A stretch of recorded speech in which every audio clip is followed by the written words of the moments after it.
Hi and welcome. This presentation is meant as a brief orientation for new employees to Seminole Transportation AC, and it serves as a supplement to the employee handbook. The goal here is to highlight some important aspects of working for Seminole Transportation AC, as well as give you a general overview of what you can expect as a new employee. So again, welcome to Seminole Transportation AC. We believe that every employee contributes directly to Seminole Transportation AC's growth and success, and we hope you'll take pride in being a member of our team. This orientation was developed to describe some of the expectations of our employees and to outline the policies, programs, and benefits available to eligible employees. In addition to this presentation, employees should familiarize themselves with the contents of the employee handbook as soon as possible, for it'll answer many additional questions about employment with Seminole Transportation AC. We hope that your experience here will be challenging, enjoyable, and rewarding. And again, welcome. So let's start off with what is the center of our business, which is customer relations. Customers are among our parking management's most valuable assets. Every employee represents Seminole Transportation AC to our customers and to the public. The way we do our jobs presents an image of our entire parking management. Customers judge all of us by how they are treated with each employee contact. Therefore, one of our first business priorities is to assist any customer or potential customer. Nothing is more important than being courteous, friendly, helpful, and prompt in the attention you give to customers. Customers who wish to lodge specific complaints or comments should be directed to your direct supervisor or the property manager for appropriate action. Our personal contact with the public, our manners on the telephone, and the communications we send to our customers are a reflection not only of ourselves, but also of the professionalism of Seminole Transportation AC. Positive customer relations not only enhance the public's perception or image of Seminole Transportation AC, but also pay off in greater customer loyalty. So not only is customer relations very important, but how you conduct yourself in the workplaces as well. These next two slides will deal a little bit with business ethics as well as workplace etiquette. The successful business operation and reputation of Seminole Transportation AC is built upon the principles of fair dealing and ethical conduct of our employees. Our reputation for integrity and excellence requires careful observance of the spirit and letter of all applicable laws and regulations, as well as regard for the highest standards of conduct and personal integrity. The continued success of Seminole Transportation AC is dependent upon our customers' trust, and we are dedicated to preserving that trust. Employees owe a duty to Seminole Transportation AC, its customers, and shareholders to act in a way that will merit the continued trust and confidence of the public. Seminole Transportation AC will comply with all applicable laws and regulations and expects its directors, officers, and employees to conduct business in accordance with the letter, spirit, and intent of all relevant laws and to refrain from any illegal, dishonest, or unethical conduct. In general, the use of good judgment based on high ethical principles will guide you with respect to the lines of acceptable conduct. If a situation arises where it's difficult to determine the proper course of action, the matter should be discussed openly with your immediate supervisor and, if necessary, the executive office for advice and consultation. Compliance with this policy of business ethics and conduct is the responsibility of every Seminole Transportation AC employee. Disregarding or failing to comply with this standard of business ethics and conduct could lead to disciplinary action, up to and including possible termination of employment. The following list is not all-inclusive, but it contains several examples of some of the offenses which may subject an employee to immediate termination. That includes stealing, falsification of documents, misrepresentation of material information or lying, gambling at the location in which you work, fighting, verbal or physical, at any location Seminole Transportation AC conducts business, refusal to comply with supervisor's instructions, deliberate destruction or abuse of company property or property in the care of Seminole Transportation AC, reporting to work impaired, soliciting or distributing materials that are not authorized by Seminole Transportation AC or the property, making public statements about Seminole Transportation AC and or any of the properties we provide service for, or its personnel, policies, or practices which reflect negativity. Failure to maintain a valid driver's license within the state you are working, and clocking out and leaving the facility without authorization from the management staff. Again, these are just a few examples and can contain many more. After discussing conduct within the business sense, let's start discussing some conduct within the workplace and with employees. So we strive to maintain a positive work environment where employees treat each other with respect and courtesy. Sometimes issues arise when employees are unaware that their behavior in the workplace may be disruptive or annoying to others. Many of these day-to-day issues can be addressed politely by talking with a coworker to bring the perceived problem to his or her attention. In most cases, common sense will dictate an appropriate resolution. Seminole Transportation AC encourages all employees to keep an open mind and graciously accept constructive feedback or a request to change behavior that may be affecting another employee's ability to concentrate and be productive. So the following workplace etiquette guidelines are not necessarily intended to be hard and fast work rules with disciplinary consequences. They're just simply suggestions for appropriate workplace behavior to help everyone be more conscientious and considerate of coworkers in the work environment. Please contact Human Resources if you have any comments, concerns, or suggestions regarding these etiquette guidelines. Some of them include public accusations or criticism of other employees. Address such issues privately with those involved or your supervisor. Try to minimize unscheduled interruptions of other employees while they are working. Be conscious of how your voice travels. Try to lower the volume of your voice when talking on the phone or to others in open areas. When discussing things amongst employees in general, just using a general tone, not raising your voice, not yelling, is always considerate not only to customers that may hear, but your other coworkers as well. So keep socializing to a minimum. Try to conduct conversations in areas where the noise will not be distracting to others, customers, or other employees. Refrain from using inappropriate language that others may overhear. It may not be offensive to you, but it can be offensive to others as well as customers. Avoid discussions of your personal lives or issues in public conversations that can be easily overheard. Monitor the volume when listening to music, voicemail, or speakerphone that others can hear. And this really should only be done during break times in general. So if you are in the back listening to something on your phone, just be very respectful and conscientious of the volume of not only what you're listening to, but the content. Also, clean up after yourself. Do not leave any waste or discarded papers behind. Keeping a workplace clean and acceptable is something that's important. So now we're going to talk about the introductory period, which you will be under as a new employee. This period is intended to give new employees the opportunity to demonstrate their ability to achieve a satisfactory level of performance and to determine whether the new position meets your expectations as well as management's expectations. Seminole Transportation uses this period to evaluate employee capabilities, work habits, and overall performance. Either the employee or Seminole Transportation may end the employment relationship at any time at will during or after the introductory period with or without cause or advance notice.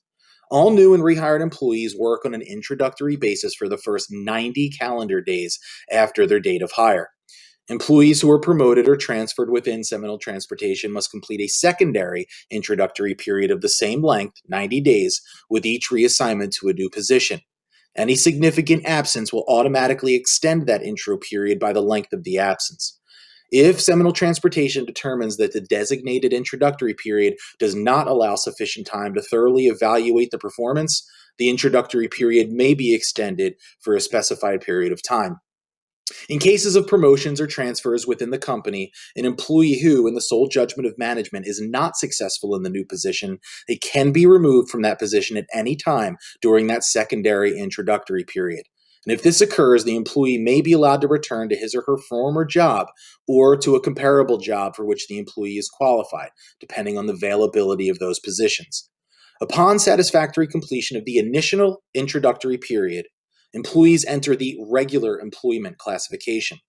Employment status is not changed during the secondary introductory period that results from a promotion or transfer within Seminole Transportation AC. So during this 90-day period, the employees are evaluated and it is expected to perform your tasks to the best of your ability, and management will be overseeing that. An employee may hold a job with another organization as long as he or she satisfactorily performs his or her job responsibilities with Seminole Transportation. All employees will be judged by the same performance standards and will be subject to Seminole Transportation's scheduling demands, regardless of any existing outside work requirements. If Seminole Transportation determines that an employee's outside work interferes with performance or the ability to meet requirements of Seminole Transportation as they are modified from time to time, the employee may be asked to terminate the outside employment if he or she wishes to remain with Seminole Transportation. Outside employment will present a conflict of interest if it has an adverse impact on Seminole transportation. Performance evaluations are not just a part of the introductory period, but go on during regular employment and your entire time with the company. Supervisors and employees are strongly encouraged to discuss job performance and goals on an informal day-to-day basis. Getting that feedback and how to improve or things to work on is always a valuable part of improving as an employee and for your job. Additional formal performance evaluations are conducted to provide both supervisors and employees the opportunity to discuss job tasks, identify and correct weaknesses, encourage and recognize strengths, and discuss positive, purposeful approaches for meaningful goals. All in all, we would all like to improve and just continue to do a really good job. Next, we're going to talk about timekeeping, which is essentially punching in and punching out of work. It sounds simple, but there are some details that we need to highlight in order for it to be properly done. Accurately recording time worked is the responsibility of every employee, and we punch in and punch out using a biometric time system, so only you can punch in and punch out. Federal and state law requires us to keep an accurate record of time worked in order to calculate employee pay and benefits. Time worked is all the time spent on the job performing assigned duties. Hourly employees should accurately record the time they begin and end their work. They should also record the beginning and ending time of any split shift or departure from work for personal reasons. Now, overtime work must always be approved before it is performed. That approval can come from a supervisor or property manager, but no one is to work outside of their scheduled shift for that day unless previously approved by one of those people. Hourly employees should not start work more than 7 minutes before your scheduled start time or work later than 7 minutes after your scheduled end time, unless authorized by a member of management. So, for example, if your start time is 8 a.m., you cannot clock in prior to 7:53 a.m. If you get there early and you are approved to start, fantastic. However, you must wait until at least 7 minutes prior. Anything outside of that, like 7:50 or 7:51 or even 7:52, is unapproved extra hours worked and will not be paid. Altering, falsifying, tampering with time records, or recording time on another employee's time record will result in disciplinary action up to and including termination of employment. If corrections or modifications are made to the time record, both the employee and the supervisor must verify the accuracy of the changes. Just a few more things on overtime and timekeeping expectations. Just saying it again, overtime work must always be approved before it's performed. Just because it's busy, you cannot assume that a supervisor or manager would need you to stay extra hours past your shift. Always get that time approved. Working unapproved overtime hours before or after your scheduled shift may lead to disciplinary action. And if corrections or modifications are made to your time record, the supervisor must verify that accuracy of the changes by approving the time record. Overtime hours that were unapproved by a manager or supervisor will be modified and adjusted accordingly, and that will result in disciplinary action. This also includes the accumulated hours that result in punching in or out more than 7 minutes before or after an employee's scheduled shift. We talked about this last slide. If you are to clock in or clock out outside of that 7-minute range, those are unapproved extra hours on your shift and will be adjusted, and disciplinary action may be taken because of that. So employees are paid weekly every Thursday, and each paycheck will include earnings for all the work performed through the end of the previous payroll period.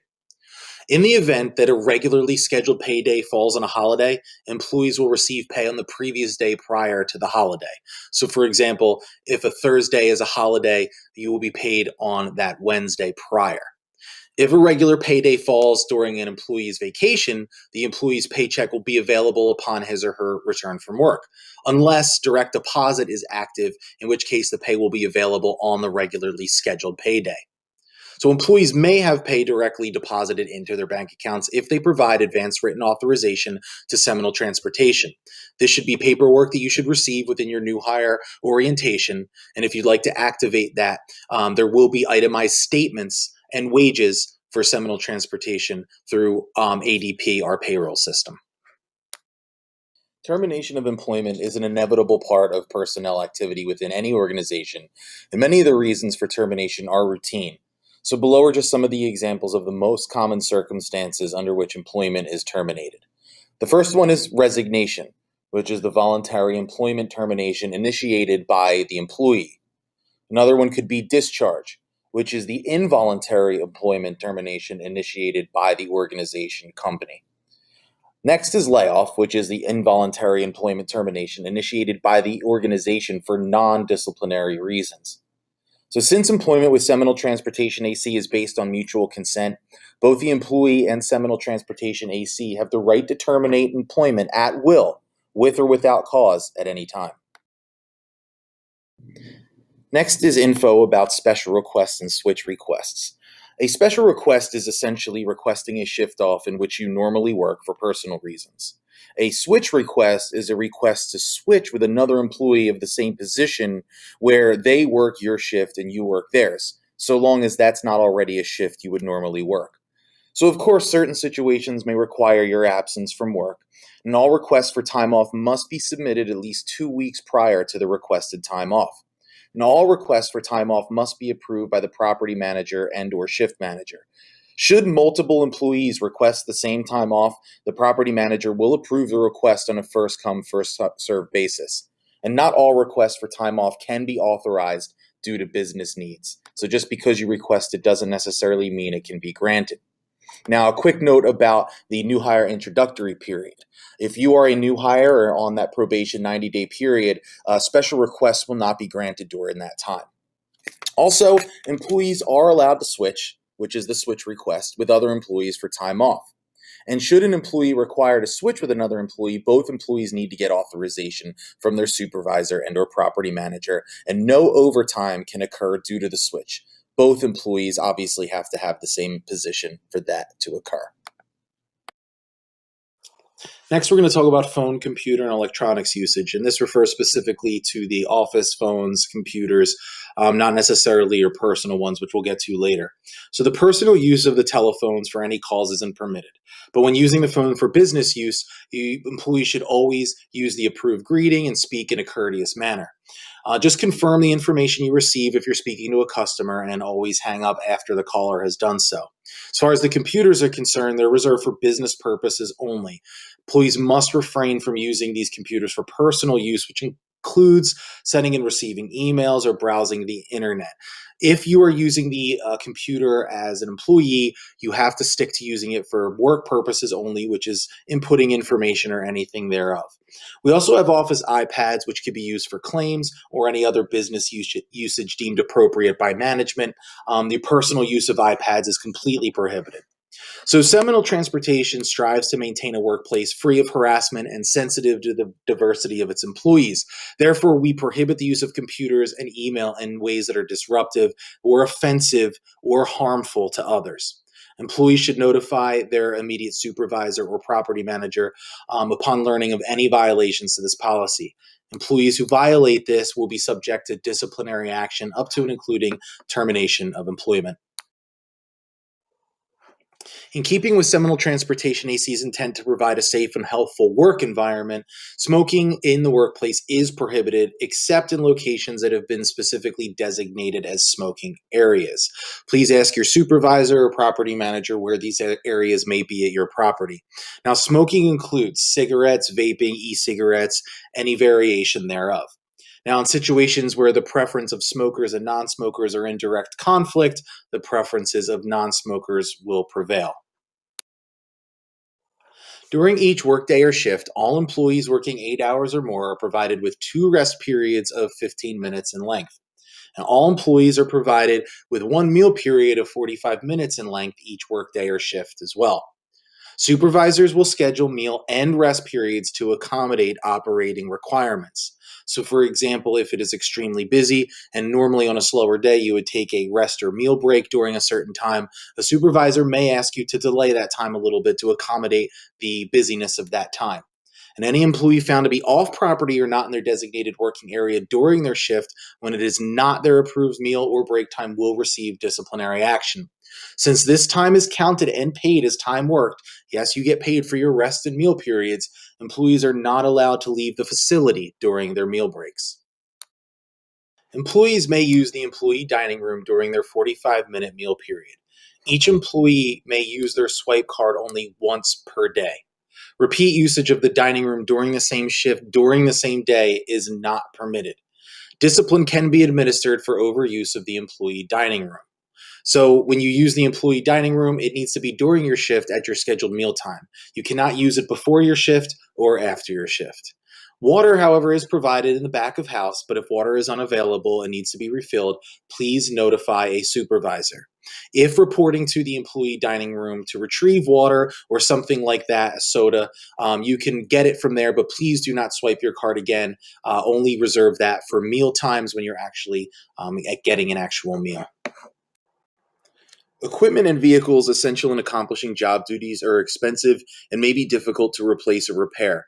So when using property, employees are expected to exercise care, perform required maintenance and updates, and follow all operating instructions, safety standards, and guidelines as specified. So vehicles and equipment can include, but are not limited to, customer vehicles, property vehicles, computers, any electronic devices, handheld or otherwise, or timekeeping clocks, or any type of operating equipment. But please note the supervisor if any equipment, machines, tools, or vehicles appear to be damaged, defective, or in need of repair. Prompt reporting of damages, defects, and the need for repairs could prevent deterioration of equipment and possible injury to employees or others. Supervisor can answer any questions about an employee's responsibility for maintenance and care of equipment or vehicles used on the job. The improper carelessness, neglect, destructiveness, or unsafe use of operation of equipment or vehicles, as well as excessive or unavoidable traffic and parking violations, may result in disciplinary action up to and including termination of employment. Performance of duties that require an employee to operate a customer's vehicle or company property must do so in a safe and responsible manner. Accidents or damage to property that occur during an employee's first 90-day probation period may lead to immediate termination. Accidents or damage to property that occur outside of an employee's probation period may lead to termination, probation, or suspension. Seminole Transportation AC Management reserves the right to assess each incident separately and apply appropriate discipline accordingly. Earlier, we talked about company phone usage, but now we'll discuss a little bit about personal cell phone usage. Seminole Transportation does provide cell phones to some employees as a business tool. These are supervisors, property managers, and so on. They are provided to assist employees in communicating with management and other employees, clients, associates, and others with whom they may conduct business. Cell phone use is intended for business-related calls only, and personal calls are not permitted. Cell phone invoices may be regularly monitored. Employees may not use personal cell phones at all while working. All phones will be turned off and stored in a locked location during an employee's work shift. All employees should remember that their primary responsibility is driving safely and obeying the rules of the road, and using a cell phone during those times is a violation of that. As a representative of Seminole Transportation AC, cell phone users are reminded that the regular business etiquette employed when speaking from office phones or in meetings applies to conversation conducted over cell phones as well. And any employees found using phones during their scheduled working hours, aside from their meal or break times, will be subjected to disciplinary actions. All employees are required to park in the identified employee parking area. At no time is a Seminole Transportation AC employee allowed to park anywhere other than the designated employee parking area. If you are unsure where that is, discuss with a property manager or supervisor and they will show you where you can park. Should an employee of Seminole Transportation AC be found to park in another parking area, their vehicle will be towed or booted at the owner's expense and can result in termination. Parking can change due to construction, special events, etc. Notices will be posted if that's the case. Employees will also receive a permit parking sticker, and that should always be visible on your vehicle. It is a policy of Seminole Transportation AC to restrict certain types of vehicles into valet service for the safety of our employees and the level of risk associated with those vehicles. Currently, there are several locations that do not accept dually trucks, which are trucks with two tires on both sides of the rear of the truck, which you can also see pictured here. Most locations do not have the capability to park these types of vehicles in the regular valet area due to turn radius and low ceilings. However, other locations have been identified where these vehicles can be parked. The employee will need to check with their property manager to find out if you can accept into valet, dually trucks, and other types of oversized vehicles. Lots that are designated for these oversized vehicles will be shown to you by management. Currently, though, for the safety of the employee, no employee of Seminole Transportation AC is allowed to park altered vehicles. Altered vehicles are those types of vehicles where the regular driving mechanisms have been altered to accommodate that of a handicapped individual. Now, I have to note, these are not handicapped stickers. If a valet comes up where a handicap sticker is prevalent, if the car is a normally working and driving car, that is acceptable. However, altered vehicles where the driving mechanisms are not the same as a normal car, we cannot accept them. And since we cannot drive these vehicles, you'll be able to direct those customers to the abundant handicap spaces available on property, or the guests would be allowed to park their own vehicle in valet area at the discretion of the supervisor. So the bottom line is that any cost that you think is questionable, check with a supervisor. To ensure orderly operations and provide the best possible work environment, Seminole Transportation AC expects employees to follow rules of conduct that will protect the interests and safety of all employees and management. It is not possible to list all the forms of behavior that are considered unacceptable in the workplace, but the following are examples of infractions of rules of conduct that can result in disciplinary action, up to including termination of employment. These include theft or inappropriate removal of possession of property, and that is company property or customer property within vehicles or otherwise. Falsification of timekeeping records, working under the influence of alcohol or drugs, possession, distribution, sale, transfer, or use of alcohol or illegal drugs in the workplace while on duty or while operating employer-owned vehicles or equipment, as well as customer-owned vehicles or equipment. Fighting or threatening violence in the workplace, negligent or improper conduct leading to damage of employer-owned or customer-owned property, insubordination or other disrespectful conduct, violation of safety or health rules, smoking in prohibited areas, sexual or other unlawful or unwelcome harassment, excessive absenteeism or any absence without notice, unauthorized absence from a workstation during the workday, unauthorized disclosure of business secrets or confidential information, violation of personnel policies, or unsatisfactory performance conduct. In the previous slide, I briefly mentioned chronic absenteeism as a violation of employee conduct, and reliable attendance is critical to maintaining a high standard of guest service and appropriate staffing. The attendance policy is designed to provide consistent and fair treatment to all employees regarding attendance, absenteeism, and lateness. It's also designed to provide a clear understanding of supervisor and management responsibilities. The policy applies to all hourly employees. Due to the nature of hours and schedules, salaried employees will receive progressive disciplinary documentation versus points. Other than approved leaves of absences, this policy applies to all incidents of absenteeism or lateness. Employees are encouraged to monitor their attendance carefully and only incur absences or latenesses in cases of illness, family illness, or emergency. Incidents of absences or lateness must be recorded, and disciplinary action must be completed and issued for infractions according to the following disciplinary action steps. Employees will be provided with a number to call when absent. Each absence from work will be considered 1 point. If an employee misses more than one consecutive work shift, the first absence will be considered 1 point, and the subsequent shift absence will be considered 1/2 a point. Each incident of lateness will be considered 1/2 a point. If an employee arrives to work so late that the management team has already made other arrangements for coverage, the supervisor or manager may send the employee home and issue a full point.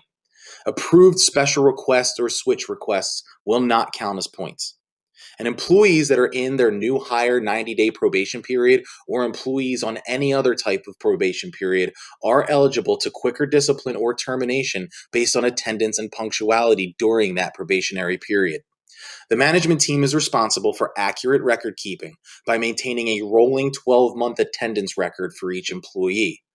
And what that means is over the course of a rolling 12 months, the lateness points or the absentee points that you accumulate will go away after a calendar year. So for example, if you accumulate 1 late in March and 1 absence in May, That whole year rolls around, back to March, your half a point for late goes away. You still have the 1 point for absence until it comes back around to May.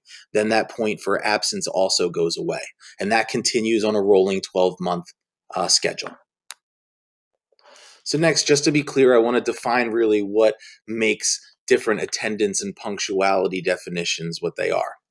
So the first one is an actual absence, which is the failure to report to work for a scheduled shift or workday, or leaving work before the end of a shift due to personal circumstance, an early out not initiated by a manager or supervisor. You will be at some points allowed an early out if it's possible, but leaving work without permission would be considered a full absence.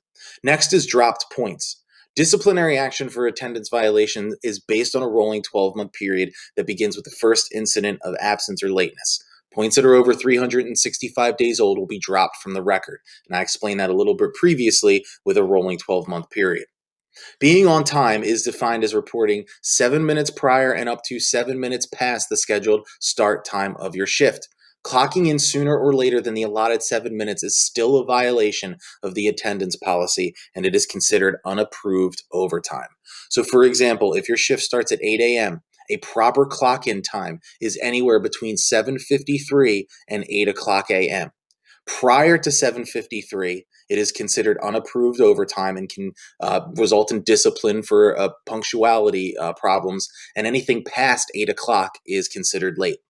Speaking of, lateness is defined as 1, failure to report to work later than 7 minutes past the beginning of the scheduled shift, or 2, not returning from break on time as required to resume shift. Then there's no call, no show, which is failure to report to work and failure to contact a manager or supervisor within 2 hours following the start time of a scheduled shift. Then there's pattern absenteeism, which is 2 or more incidents where an employee is absent either the day before or after an approved day off, such as paid time off or switch request or special request or a regular day off. And then last, there's prompt notification, which is employees that are responsible for notifying their supervisors or managers at least 2 hours prior to the start of their shift each day absent, unless on an approved leave of absence. Should there be a need for disciplinary action because of lateness or punctuality, the following steps will occur. You will get a first notice, which is issued when an employee has accumulated at least 5 points within that rolling 12-month period. Salaried employees will receive a record of discussion.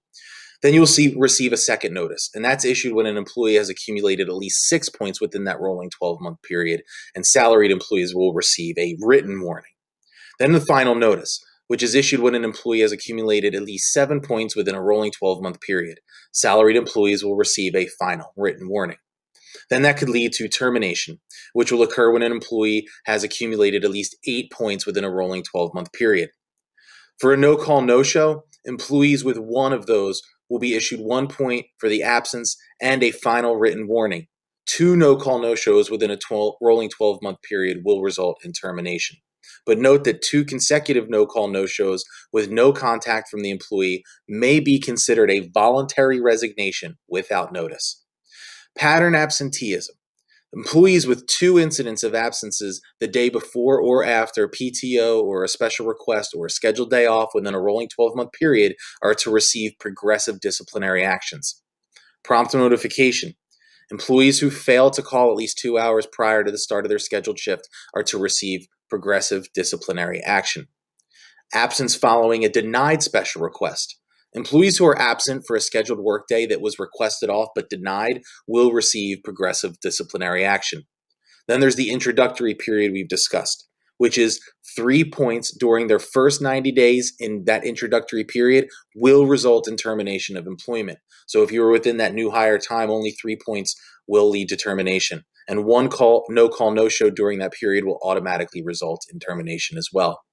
Business demand. On certain days, such as special events, holidays, or when mandatory overtime is scheduled, the property manager has the discretion to issue 2 points for absences and 1 point for tardiness. Progressive discipline for pattern absenteeism will still apply. Now a quick note about personal appearances and uniforms.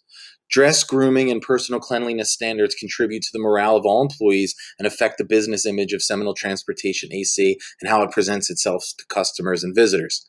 So during business hours, you are expected to present a clean, neat, and tasteful appearance. Each position has a specific uniform to be worn during work hours, so you have to be in adherence to those uniform standards. Your supervisor or department head is responsible for maintaining a reasonable dress code appropriate to the job you perform. If you have any questions as to what that is, ask your supervisor or manager. And if your supervisor feels your personal appearance is inappropriate or you're not adhering to uniform standards, you may be asked to leave the workplace until you are properly dressed or groomed. Inability to do so can result in disciplinary action. Next, I want to talk a little bit about uniform specifics. You will all be given uniforms which the company will provide for you, and there are some personal items that you will need to provide in order to properly dress according to the uniform code. Now, because there are some jobs that are performed inside versus outside, there is a little bit of specifics as to what is appropriate based on what job description you work. So this is just a general overview. So employees whose duties are performed exclusively indoors, you have a company issued name tag, your company issued shirt, which is tucked into your pants with a belt. You have to provide yourself with that belt, so please make sure that you have one. You also are required to wear a t-shirt underneath that company shirt. Employees are also to provide themselves with long black pants. These are standard black Dockers type pants, no cargo pants, no sweatpants, no gym type shorts or pants. You also have to have an employee provided set of completely black shoes. No other designs or markings on them, all black. Now, there are also employees who perform their duties outside as well. In the non-summer months, that is the same as indoor employees, meaning there are long black pants, your uniformed shirt tucked in with a belt. However, during the summer months, there will be an exception to wear solid black shorts, but that still includes no cargo shorts, no sweat shorts, or no gym shorts. Again, Dockers type, flat types of shorts that don't have anything extra on them, and those are for summer months only. There are also some uniform restrictions, and these relate to personal items you may have on you other than the cell phones, which should be locked away somewhere else regardless. With the exception of ticket bags for greeters, no additional items should be worn in place of or attached to company uniforms. Fanny packs or any type of mini book bags are just not allowed to be worn. Personal items, which include but are not limited to cell phones, earbuds, purses, backpacks, etc., they're all to be left in employee lockers until scheduled meal or break times. Failure to adhere to these uniform and personal item policies will result in disciplinary action. Employees are responsible for all Seminole Transportation AC property, materials, or written information issued to them or in possession of their control. Employees must return all Seminole Transportation AC property immediately upon request or upon termination of employment. Where permitted by applicable laws, Seminole Transportation AC may withhold from the employee's check or final paycheck the cost of any items that are not returned when required. Seminole Transportation AC may also take all action deemed appropriate to recover or protect its property. And some of these items include name badge, access card, uniform for standard hourly employees, and then also things like company cell phones and keys for managers and supervisors. While we did go over a lot of stuff, there are so many things still left in the employee handbook that must be read, as it contains a lot of additional information on things like employment expectations, employment status and records, drug testing, our social media policy, work conditions and work hours, as well as leaves of absence. There are lots of other topics as well. So please review this handbook and keep it on you, so that way if you have any immediate questions, it might be able to be answered there. I thank you for following along with this presentation, and welcome to the team. Let us know if you have any other questions or concerns following this presentation or reviewing the handbook. Your supervisor or property manager will be able to hopefully answer them for you or find out the answer in a timely fashion. Thank you again, and welcome.